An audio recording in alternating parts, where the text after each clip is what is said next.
All right, you guys. Hi, welcome back. So this is our fifth or sixth day? I can't ever get that right. On How High the Moon, written by Karen Parsons. So let's see what happens next. We're gonna roll into the weekend like this. All right. So chapter is called Henry. So whose point of view, whose personal narrative do you think this is going to be? Yeah, that's right. It's going to be Henry's narrative, right? This is kind of important to think about. Like, it is kind of a personal narrative. I got cords all over. All right, here we go. Henry. I ain't never been on a train. Neither is Myrna. Ella's lucky. The station was real crowded with all sorts of folks on their way somewhere else.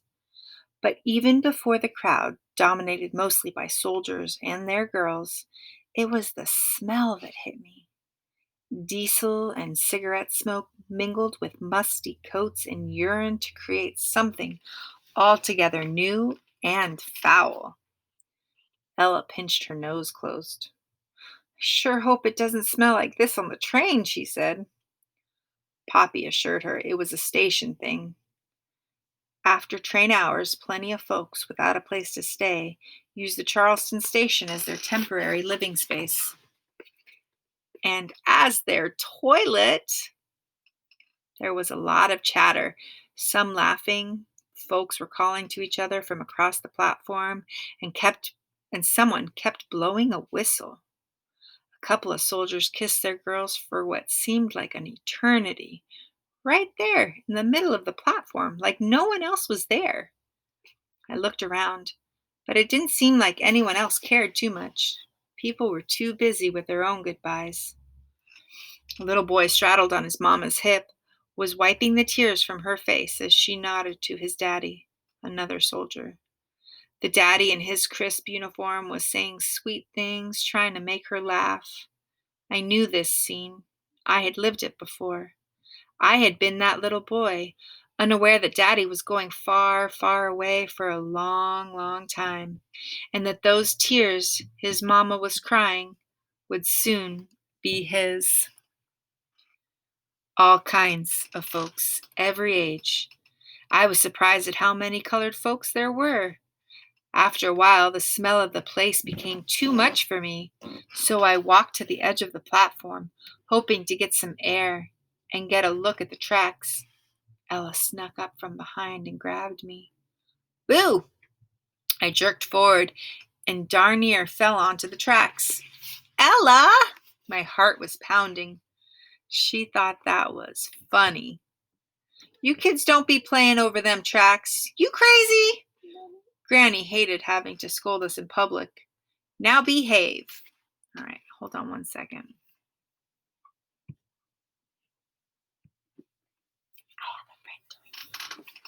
All right, I'm going to go back and reread it because I got distracted, right? All right. So Ella, my heart was pounding. She thought that was funny. You kids don't be playing over them tracks. You crazy? Granny hated having to scold us in public. Now behave. Yes, ma'am. We both said it, even though it was Ella that was acting crazy. She was so excited to be going up to Boston to see her mama. She was dancing all over the platform. You ain't scared to be riding all by yourself? I asked. Ella shook her head. Alls I need to know is to get off when they call Boston. Mama's going to be there to get me. What if she ain't? Myrna sidled up, grinning, hand on her hip. Of course she'll be there. Ella stopped swinging and stepped up to Myrna. Myrna shrugged. I sure hope you're right, she said, and tried to stroll off. Ella wasn't having it. You know my mama's going to be there. Ella's cheeks were dark pink. She just wants to scare you, Ella, I said, leading her past the wall of people that had managed to move between us and the platform. Myrna looked back over her shoulder, and I gave her a look to let her know I thought she was being awful.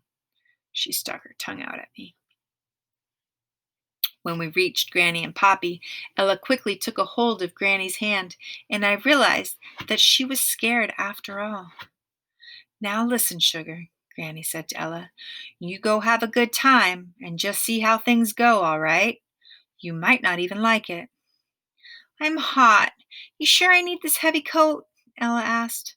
You'll be happy you have it up in Boston, baby, Granny said. Ella turned to me and smiled. You gonna be okay without me, Henry? I laughed and gave her a thumbs up. The man on the loudspeaker rattled off the names of a bunch of cities. I couldn't understand anything he said except Boston. Ella looked up, trying to locate where the garbled voice was coming from. You hear that? She asked Granny. Poppy, that's my train, right? She was clinging to Poppy's arm now, beaming and tapping her shoes. How do you guys think she's feeling? Do you think she's nervous? I kind of think she might be a little nervous. There was a distant rumble along the tracks, accompanied by a high-pitched whistle. The whole crowd moved closer to the tracks. The whistle sounded again, louder and louder, closer this time. The rumble was like thunder. Ella wrapped her free arm around mine, and we both craned our necks to see the powerful locomotive as it arrived. The train came barreling down the tracks like an enormous metal snake. It hissed and shrieked before coming to a complete stop. The crowd pushed forward, and at the same time, several passengers flowed out of the train onto the platform and into the arms of loved ones, everyone crying, everyone happy. This is helping me with a connection. It made me think of when I have been on a MAX train before and having it be really busy, and where people are trying to get off and you're trying to get on. People are saying hello to each other. A lot of times at the airport, like if I take the MAX home from the airport or something like that, that's kind of a connection that I just made, something that I just realized. All right. Ella, wide-eyed with excitement, broke away from me and Poppy and headed for the entrance at the middle of the train. I'd better get on, she said, as she took off. All right. I better get on, she said as she took off. The crush of exciting passengers was too thick, and she couldn't make her way through. Ella, wait, I called. But she didn't hear me. She just kept jumping up and down, straining to see over the heads of the people. Finally, Granny's voice was able to cut through to the crowd to her. Ella, hold on, baby. You gonna get on over here? Granny indicated a few doors down that led to the colored section at the back of the train. There was a small trickle of folks still exiting. Ella ran to us and grabbed Granny's hand. Just hold tight till these folks have all got off, Granny said. Ella's legs were dancing again, but now her face looked worried. Can I get my hug now? I asked her. She turned to me, and I could see that in all the excitement to go to Boston, she had forgot she was leaving us. She threw her arms around me and squeezed. I'm going to miss you so much. She pulled back and said, write me and draw me some pictures. Oh, you can count on it, I said. I was going to say more, but my throat closed on me and I could feel my eyes welling up. I ain't really going to be gone, Henry, she said. I'm right here always. And she put her fist over my heart.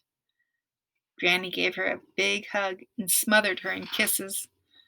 Myrna even hugged her goodbye, though it was lukewarm at best.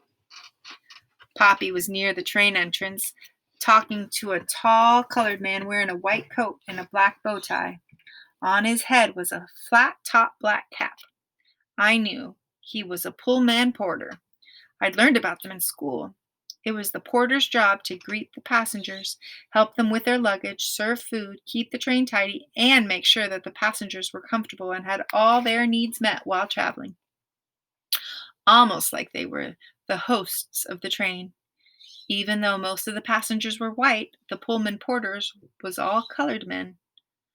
Ella, this here is Gerald, Poppy said. He has assured me that he's going to take the best care of you and make your first train ride comfortable. He turned to Gerald.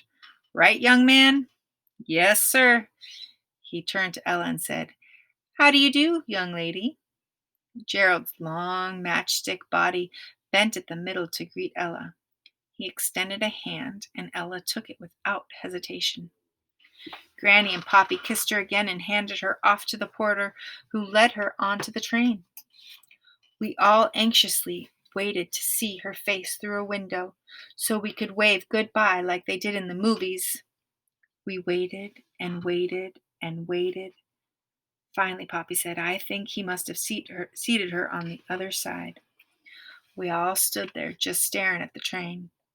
Ella was somewhere in there, and we didn't know when we'd see her again. Without her at my side, I was starting to feel a little bit of what it was going to be like with her gone. Just making me feel pretty sad, right? Like she's taken off. She's going on this adventure that she's never been on, that's probably pretty scary, and they don't know when she's coming back.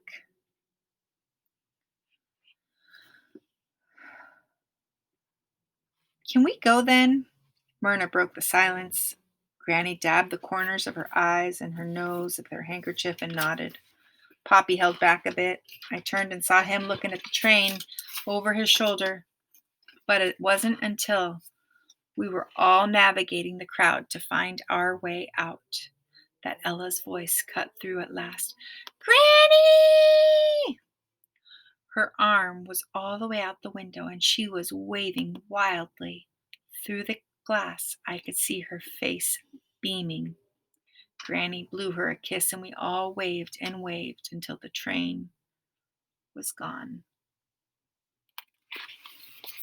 All right, guys, that is the end of our chapter. We are on page 71. We're doing a great job reading our books.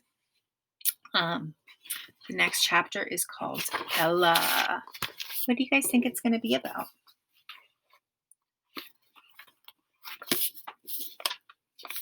I wonder. All right. Yeah, it's hard to figure it out. Oh, nice. Nice little face you do there. All right. Well, on behalf of Amelia and I want to say thank you so much for listening to our read aloud today. We'll see how these go starting Bye-bye. next week. All right. Bye. Bye. Have a great weekend, everybody.